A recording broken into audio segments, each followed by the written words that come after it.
एक अधमरा आदमी अपने ही खून में सना अपने ही कटे हुए पैर को हाथ में लेकर रो रहा था। शायद उसके सामने कोई खड़ा था जिसे देख उसके होठ कंप-कपा रहे थे और वो यही गुहार लगा रहा था कि मुझे जाने दो प्लीज, मुझे जाने दो।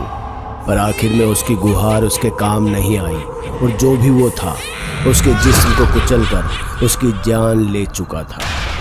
आदमखोर चुड़ैल। राहुल चंडीगढ़ यूनिवर्सिटी में पढ़ने वाला एक नौजवान है जिसे भूतों और चुड़ैलों के बारे में जानने का बड़ा ही शौक था। वो हमेशा भूतों और चुड़ैलों की कहानियां पढ़ता रहता था। वो इस बात की पुष्टि करना चाहता था कि भूत होते भी हैं या ये सब बस एक मनगढ़ंत कहानी है। राहुल के कॉलेज में उसके दो जिगरी दोस्त थे, स्नेहा और आशीष, जो 2 सालों से रिलेशनशिप में थे। तीनों में कमाल की दोस्ती थी, जहां जाते साथ जाते। बस शनिवार की रात राहुल जब क्लबिंग करने निकलता तो स्नेहा आशीष के कमरे में आ उसके साथ अपने प्राइवेट मोमेंट स्पेंड करती। एक शाम जब दोनों ऐसे ही बिस्तर में थे तब राहुल अचानक से कमरे में आ धमका। राहुल को देख स्नेहा जोर से चिल्लाई और चादर से अपने बदन को ढकते हुए बोली, राहुल साले, तुझे तमीज नहीं है क्या? कम से कम नॉक तो करता, बदतमीज। अबे चल ना स्नेहा, ये शर्म का ड्रामा किसी और के सामने करियो। इंस्टा पे इससे ज्यादा है और पूरे कॉलेज ने देखा है। अरे भाई बताएगा भी अभी क्यों आया है? पैसे नहीं थे तो कॉल कर देता यार, यूपीआई कर। अरे नहीं रे भाई, मेरे पास कैश है। अभी शिल्पा के साथ हॉरर फिल्म देखने गया था। कसम से यार बिल्कुल चेप किस्म की बंदी है। जब मैंने उससे कहा कि भूत वूत नहीं होते, ये सब स्कैम है तो बोलती है कि जब देखोगे तो समझोगे। मेरा घंटा, आधा घंटा तो भूत होते हैं मुझे ये समझाने में लगी रही। इतना चाटा ना भाई उसने। अरे तो तू हमें क्यों चाट रहा है? पॉइंट पे आना साले। देखो भाई लोग, तुम्हारा भाई करेगा उसे गलत प्रूफ। बड़ा सिंपल सा तरीका है।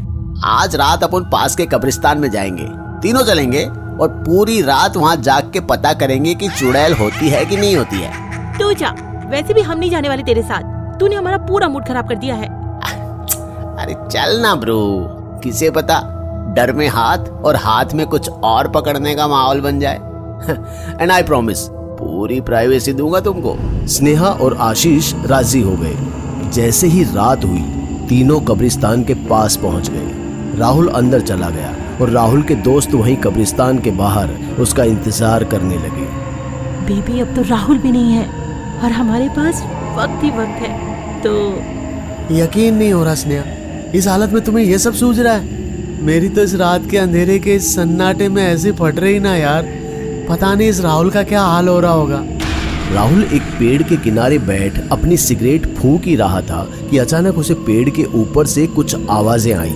उसने घबराकर फ्लैशलाइट मारी तो पाया कि चमगादड़ों का एक झुंड था जो उसके फ्लैश जलाते ही भाग खड़ा हुआ। कुछ घंटे बीत जाने के बाद स्नेहा ने राहुल को कॉल किया और उससे पूछा, भाई चुड़ैल दिखी क्या?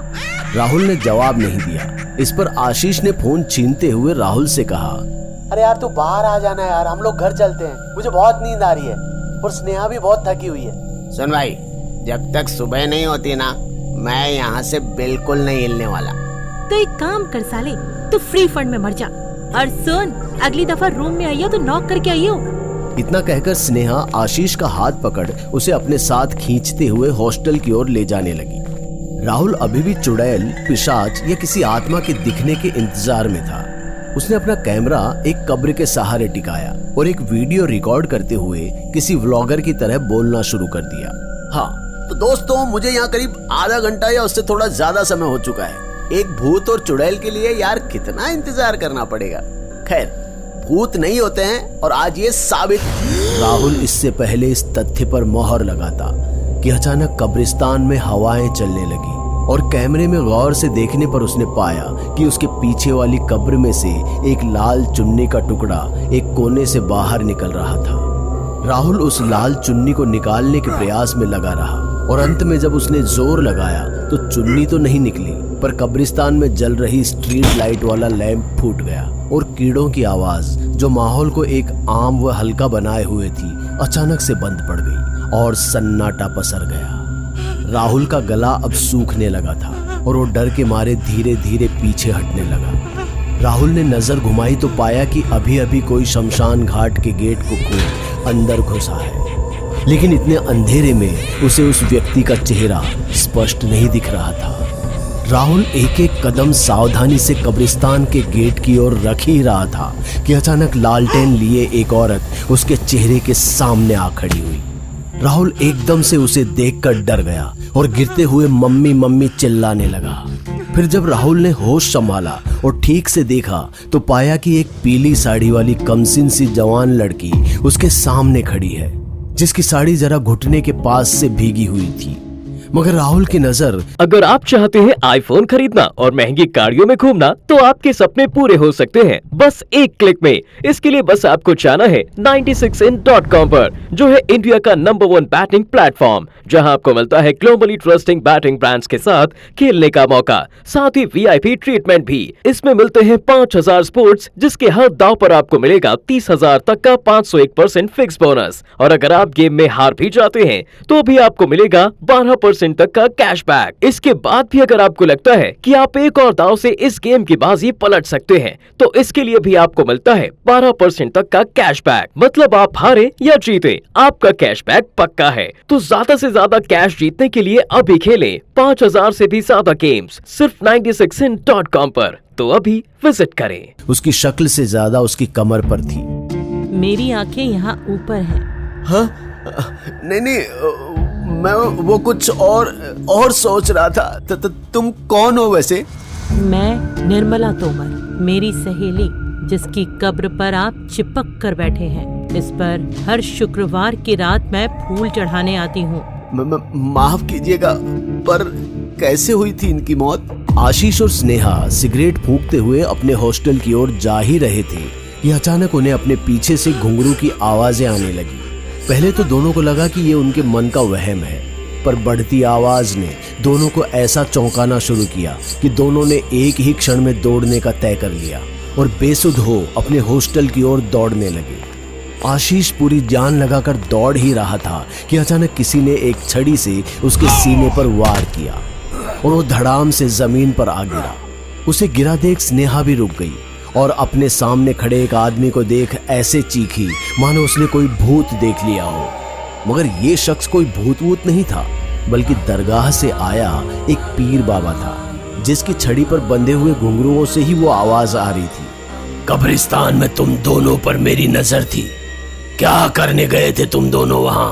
हाँ, हम तो बस वहाँ बाहर खड़े थे, अंदर तो हमारा दोस्त राहुल गया था। बाबा, राहुल बस सुबह तक उधर रहेगा, फिर लौट आएगा। उसे बस इतना जानना है कि क्या भूत डायन चुड़ैल सचमुच होती है या नामाकुल। तुम जानते भी हो तुमने किस खाई में अपने दोस्त को झोंक दिया है। आज जुम्मे की रात है, वो जरूर आएगी और तुम्हारा दोस्त जिंदा नहीं लौटेगा, वो उसे मार डालेगी। और कौन मार डालेगी हमारे राहुल को बाबा? बोलिए ना बाबा। उसका नाम निर्मला है, मगर उस कब्रिस्तान के करीब रहने वाले लोग उसे आदमखोर चुड़ैल के नाम से जानते हैं। पिछले 3 महीने में वो 16 मर्दों को मार चुकी है, मगर वो पहले ऐसा नहीं करती थी। आज से 2 साल पहले निर्मला और शबनम भी तुम दोनों की तरह पढ़ती थी। दोनों में बहुत प्यार था। साथ पढ़ते पढ़ते एक दिन उनकी जिंदगी में मोहन आ गया, जो शबनम से बहुत प्यार करने लगा। शबनम भी उसके प्यार में गिरने लगी। एक शाम जब शबनम मोहन के घर पर थी, तब मोहन ने रात के गहरे सन्नाटे में अपने प्यार का इजहार शबनम से कर दिया।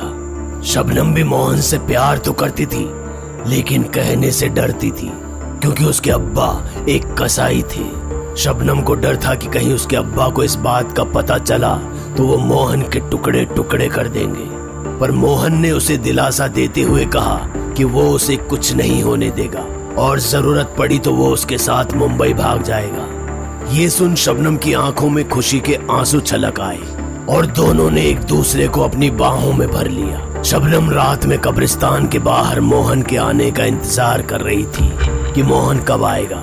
उसने मोहन की खबर लेने के लिए उसे कई बार फोन भी किया, मगर उसका फोन नहीं लग रहा था। तभी एक बच्चा शबनम के पास एक चिट्ठी लेकर आया, जिस पर मोहन का नाम लिखा था। मोहन ने शबनम को अलविदा कह दिया था, क्योंकि वो उससे रिश्ता रख के अपनी जान नहीं गंवाना चाहता था और शबनम को अलविदा कहे उसे हमेशा हमेशा के लिए भूलने के लिए कह दिया। शबनम इस चिट्ठी को पढ़ बिल्कुल टूट चुकी थी, मगर शबनम का भाई हाफिज जो अपने दोस्तों के साथ वहां से गुजर रहा था, उसने शबनम को देख लिया और उसके हाथ से चिट्ठी पढ़ गुस्से में तमतमाने लगा। हाफिज के हिसाब से कौम के बाहर प्यार करना हराम था, जिसके चलते उसने अपनी बहन शबनम पर ना सिर्फ हाथ उठाया बल्कि कब्रिस्तान में ले जाकर उसे जान से मार दिया और एक कब्र में दफना दिया। शबनम की कोई निशानी इस दुनिया में बची थी तो बस वो लाल शरारे का टुकड़ा जो कब्र से बाहर लटक रहा था। राहुल, जिसे निर्मला ने अपनी सहेली का सच बता दिया था, डर से थर थर कांप रहा था। निर्मला, जो अब अपने असली चुड़ैल के रूप में आ चुकी थी, अपने नुकीले नाखूनों से उसका गिरेबान पकड़ते हुए बोली, जानते हो शबनम उस रात कितना तड़पी थी जब उसी के भाई ने उसका गला दबा उसकी जान ली थी। तो फिर तुम्हारी ये हालत, क्या उन्हीं लोगों ने तुम्हें भी? बदला चाहती थी शब्बू के हत्यारों से, जिसमें मेरी मदद शैतान ने की।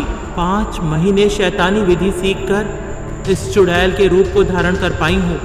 देखो, मुझे छोड़ दो प्लीज, मैंने शबनम का कुछ नहीं बिगाड़ा। तुम मर्दों का क्या भरोसा, तुम्हारे लिए तो हम बस एक खिलौना है जिससे पहले जी भर के देखो, उसके जिस्म के साथ खेलो और जब मन भर जाए तो उसे बदहाल छोड़ दो। जो सबके साथ किया अब वो तुम्हारे साथ भी करूंगी। क्या मतलब? सबसे पहले तुम्हारे पैरों को उखाड़ूंगी और उसके बाद तुम्हारे जिस्म को ऐसे नोच कर खाऊंगी मानो कि जैसे तुम याद थे ही नहीं। ये सुन राहुल दुम दबाकर कब्रिस्तान के दरवाजे की ओर दौड़ा, लेकिन भला एक चुड़ैल के आगे एक इंसान की कितनी चलती। इससे पहले कि राहुल दरवाजे की ओर पहुंचता, वो लड़खड़ाकर एक कब्र पर जा गिरा, जिसमें से एक अधेड़ उम्र की मृत औरत निकली। राहुल ने नजर घुमाई तो पाया कि हर कब्र से एक मुर्दे की लाश जिंदा होकर बाहर निकल रही थी। राहुल धीरे धीरे मुर्दों की फौज से घिर चुका था, जो उसके हाथ और पैरों को खींच उसे फर्श पर लेटा चुके थे। राहुल दर्द से तड़पता हुआ चिल्ला रहा था, पर उसकी चीख सुने ऐसा वहां कोई नहीं था। बहरहाल निर्मला, या कहूँ आदमखोर चुड़ैल, अपने हाथ में एक आरी लिए राहुल की ओर बढ़ रही थी कि तभी कब्रिस्तान में पीर बाबा आ पहुंचे और अपनी छड़ी को जमीन पर जोर से दे मारा, जिससे ऐसी जोरदार आवाज निकली कि सारे अधमरे मुर्दे धुआं हो गए। पीर बाबा की इस हरकत ने चुड़ैल के क्रोध का बांध ऐसे तोड़ा कि उसने कब्रिस्तान के पेड़ों की शाखों से पीर बाबा को जकड़ना चाहा, पर पीर बाबा ने एक ऐसा शक्तिशाली मंत्र बुदबुदाया कि पेड़ की बढ़ती शाखें ज्यों की त्यों रुक गई और आसमान से बरसती एक बिजली के झटके ने निर्मला को चुड़ैल से वापस उसके इंसानी रूप में लाकर जमीन पर गिरा दिया। शबनम के साथ जो हुआ वो बहुत दुखद था, पर तू शबनम के भाई और उसके दोस्तों को एक एक कर कब्रिस्तान में मार कर खा चुकी है। अब अपनी भूख शांत कर और बाकी इंसानों की तरह अपनी जिंदगी जी। बाबा, अभी मेरा बदला पूरा नहीं हुआ है। इस कब्रिस्तान में आज भी मृत लड़कियों के जिस्म के साथ वो होता है जिसे सोचते हुए भी घिन आती है, और मोहन ने जो शबनम के साथ किया उसके लिए मैं उसे कभी माफ नहीं करूंगी। माना कि मोहन गलत था, पर ऐसे निर्दोष को मारना कोई हल नहीं है। ठीक है बाबा, आप चाहते हैं कि मैं इसे बख्श दूं तो यही सही, पर मुझे मोहन का पता चाहिए। उसे उसके किए की सजा मिलनी चाहिए, वरना मैं ऐसे ही। ये सही कह रही है, मोहन को सजा मिलनी चाहिए। शबनम के प्यार का फायदा उठा उसे बेसहारा छोड़ने में उसका ही दोष है। अगर उसने पहले ही सच बता दिया होता तो शबनम आज जिंदा होती।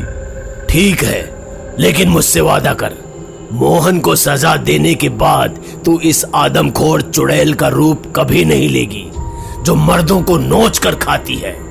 पीर बाबा से वादा करते हुए निर्मला ने हामी भरी और उनके साथ चली गई। राहुल भी अपनी जान बची समझकर कब्रिस्तान के बाहर पहुंचा तो पाया कि उसके दोस्त आशीष और स्नेहा उसका इंतजार कर रहे थे। हाँ भाई, मिल लिया अपनी चुड़ैल से, हैं? सिर्फ मिला या कुछ किया भी? अरे लौंडे की गर्दन तो देखो, इसे तो लव बाइट मिला है। इसी हंसी ठिठोली के बीच सूरज उगा और तीनों दोस्त अपने कॉलेज की ओर रवाना हो गए। एक शाम राहुल लाइब्रेरी में किताब पढ़ ही रहा था कि तभी आशीष एक अखबार लेकर उसके पास आया और उसे पढ़ने के लिए उकसाने लगा। अंबाला में रहने वाले मोहन शर्मा ने काटा अपना दाहिना पैर और दाएं हाथ की 2 उंगलियां और अपनी ही छत पर केरोसिन छिड़क कर किया खुद को आग के हवाले।